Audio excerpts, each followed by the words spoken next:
Di tepi pantai yang sunyi, di mana debur ombak adalah satu-satunya nyanyian malam, berdirilah sebuah penginapan tua yang terlupakan oleh waktu.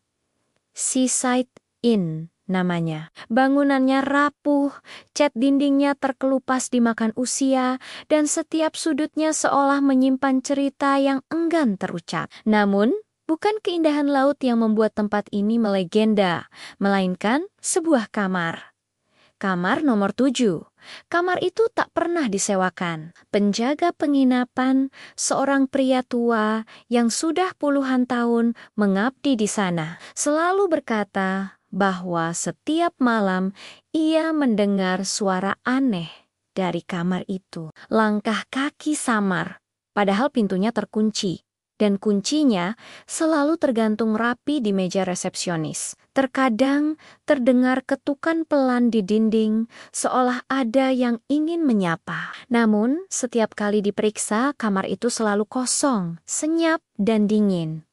Hingga suatu malam, badai mengamuk di luar. Hujan deras mengguyur tanpa henti. Seorang tamu muda yang basah kuyup datang mencari tempat berteduh. Sialnya, semua kamar penuh. Dengan berat hati, penjaga tua itu mengambil kunci berkarat dari gantungannya. Kunci kamar nomor 7. Gunakanlah, tapi hati-hati. Bisiknya pelan. Suaranya nyaris ditelan gemuruh badai. Tamu itu hanya tersenyum meremehkan. Saya tidak percaya hantu. Pak, saya cuma butuh tidur. Ia mengambil kunci itu dan melangkah menyusuri lorong yang remang-remang. Malam semakin larut, tepat pukul 2 dini hari. Semua lampu di lorong tiba-tiba padam, meninggalkan kegelapan pekat. Dan dari dalam kamar nomor 7, terdengar suara ketukan yang pelan dan teratur. Tuk, tuk, tuk, diikuti sebuah bisikan lembut yang seolah menembus dinding. Kau juga mendengarnya, kan? Keesokan paginya, matahari terbit seperti biasa. Namun, tamu muda itu telah pergi. Kamar nomor 7 kembali kosong. Kuncinya sudah tergantung rapi di tempat semula. Di atas meja kamar hanya ada secari kertas basah. Mungkin oleh embun malam atau air mata. Di atasnya tertulis pesan singkat, "Terima kasih sudah menemani malam terakhirku." Sejak hari itu, penjaga tua bersumpah untuk mengunci kamar itu selamanya. Namun ia tahu, teror itu belum berakhir. Setiap tahun pada tanggal yang sama, suara ketukan itu akan selalu kembali. Tuk, tuk, tuk. 3 bulan berlalu. Seaside Inn menjadi semakin sepi. Rumor tentang kamar terkutuk itu menyebar dari mulut ke mulut. Hingga suatu hari, datang seorang jurnalis muda penuh ambisi bernama Mira. Ia tertarik dengan kisah misterius kamar nomor 7 dan berniat membongkar rahasianya. "Nak, jangan," kata penjaga tua itu memperingatkan.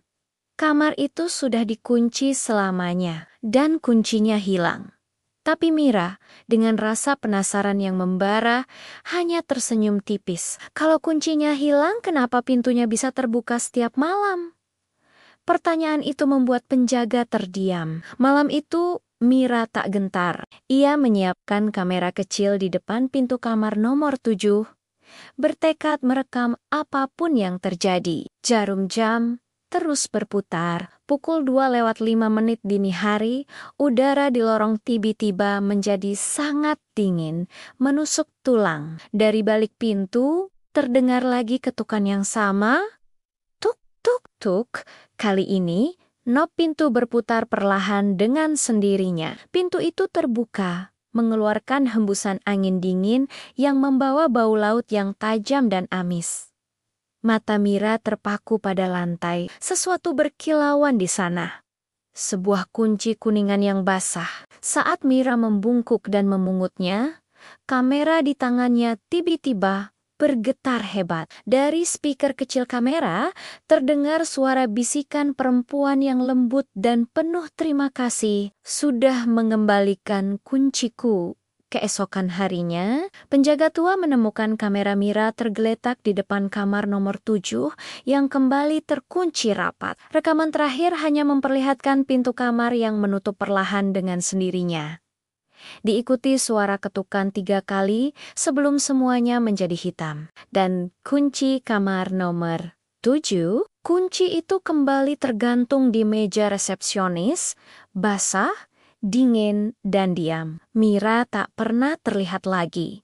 Setahun berlalu. Kabar tentang hilangnya Mira membuat Seaside Inn semakin angker dan akhirnya ditutup. Bangunan itu dibiarkan kosong hingga dibeli oleh seorang pengusaha muda kaya raya bernama Raffi.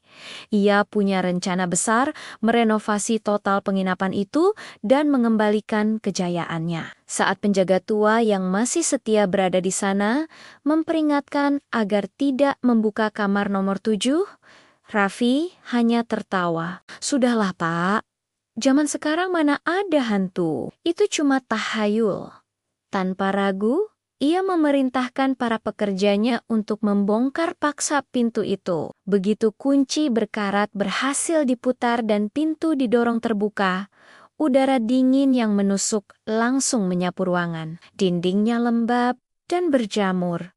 Lampunya diselimuti sarang laba-laba. Dan di tengah kamar, tergeletak sebuah kamera tua yang berdebu, kamera milik Mira. Didorong rasa penasaran, Raffi mengambil dan menyalakannya. Layar kecil itu hidup, menampilkan pantulan wajahnya sendiri, seperti cermin, namun perlahan, pantulan itu mulai berubah. Wajah di layar bukan lagi wajahnya. Sosok itu adalah seorang perempuan berambut panjang, dengan mata kosong, menatapnya tajam dari balik layar. Lalu terdengar bisikan dingin tepat di telinganya. "Kau membuka pintuku lagi." Seketika, seluruh lampu penginapan padam. Para pekerja yang ketakutan berhamburan keluar, berteriak panik. Tapi Raffi masih berdiri di sana, terpaku di depan pintu kamar seolah terhipnotis. Ketika penjaga tua berlari menghampirinya, ia melihat pemandangan mengerikan. 2 sosok samar berdiri di dalam kegelapan kamar nomor 7, Raffi dan seorang perempuan bergaun putih di sampingnya. Pintu kamar itu lalu tertutup dengan pelan dan tak pernah terbuka lagi. Keesokan harinya, kamar itu kembali terkunci seperti sedia kala. Kunci nomor 7 tergantung manis di tempatnya. Tapi kini ada sesuatu yang berbeda. Ada 2 nama yang terukir di gantungannya, Mira dan Raffi. Dan sejak malam itu, setiap malam, penjaga tua tidak lagi hanya mendengar satu suara, melainkan 2 suara yang berbisik dari dalam kamar. "Kami sudah bersama, jangan ganggu kami lagi, tuk tuk tuk." Namun, kisah ini akarnya jauh lebih dalam dari yang kita duga. Bertahun-tahun silam, sebelum Seaside Inn berdiri, di tanah itu berdiri sebuah rumah sederhana. Di sanalah tinggal seorang pelukis jenius bernama Arman dan istrinya yang cantik, Sinta. Arman sangat mencintai Sinta. Namun cintanya berubah menjadi obsesi yang mengerikan. Ia terobsesi untuk mengabadikan kecantikan Sinta dalam sebuah lukisan, Hari Demi Hari. Ia memaksa Sinta berpose, terus melukisnya tanpa henti. Tapi ia tak pernah puas. Sinta sering menangis, karena setiap kali ia mencoba tersenyum, Arman hanya menggeleng dan berkata, "Belum sempurna, senyummu belum sempurna." Hingga suatu malam, api melahap rumah mereka. Tragedi itu merenggut segalanya. Arman ditemukan di luar. Tubuhnya hangus sebagian, namun selamat. Tapi Sinta tidak pernah ditemukan. Jasadnya lenyap tanpa jejak. Sejak saat itu, Arman kehilangan akal sehatnya. Ia sering terlihat berkeliaran di reruntuhan rumahnya, berteriak di tengah malam, "Sinta belum selesai kulukis. Dia belum pergi. Lukisanku belum selesai." Beberapa tahun kemudian, di atas reruntuhan rumah yang terbakar itu, seorang pengusaha membangun Seaside Inn. Dan tanpa ada yang menyadari, kamar nomor 7 dibangun tepat di atas bekas ruang lukisan Arman. Sejak hari pertama dibuka, para tamu yang menginap di kamar itu selalu mengeluh. Mereka mendengar suara goresan kuas di dinding pada malam hari. Kadang terdengar suara tangisan perempuan yang pilu. Beberapa bahkan mengaku melihat bayangan seorang perempuan duduk di tepi ranjang, memandangi laut dengan tatapan kosong. Dan jika ada yang mencoba mendekat, mereka akan mendengar bisikan lirih.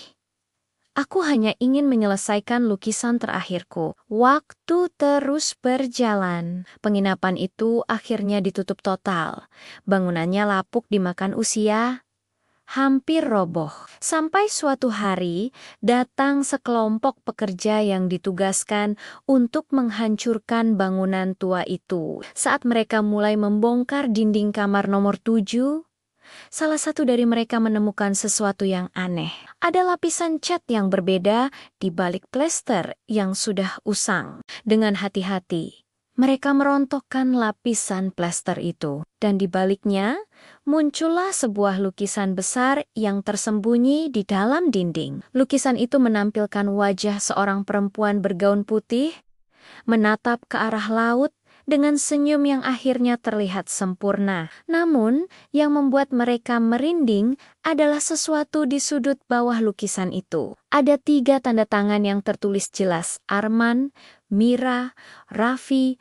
Para pekerja itu menjerit ketakutan dan berlari keluar. Tapi sebelum mereka pergi jauh, salah satu dari mereka menoleh ke belakang. Ia bersumpah melihat sesosok perempuan berdiri di jendela kamar nomor 7 yang sudah hancur, memegang kuas di tangan seolah sedang melengkapi goresan terakhir dari lukisan itu. Malam itu, badai besar datang tanpa peringatan, menghancurkan sisi-sisi keesokan harinya. Penginapan itu rata dengan tanah. Namun, satu hal aneh tetap berdiri kokoh. Tembok kamar nomor 7.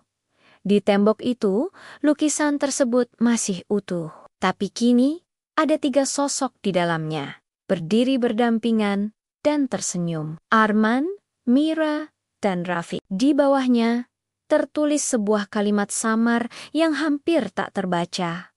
Lukisan terakhirku sudah lengkap.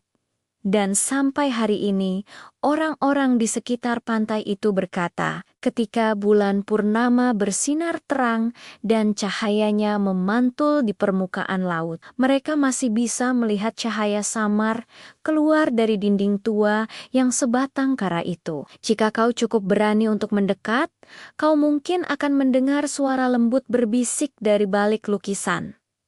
Jangan hapus kami. Biarkan kami di sini selamanya. Terima kasih sudah menonton. Jika kalian suka dengan cerita seperti ini, jangan lupa untuk like, komen, dan subscribe channel ini agar tidak ketinggalan kisah-kisah misterius lainnya. Sampai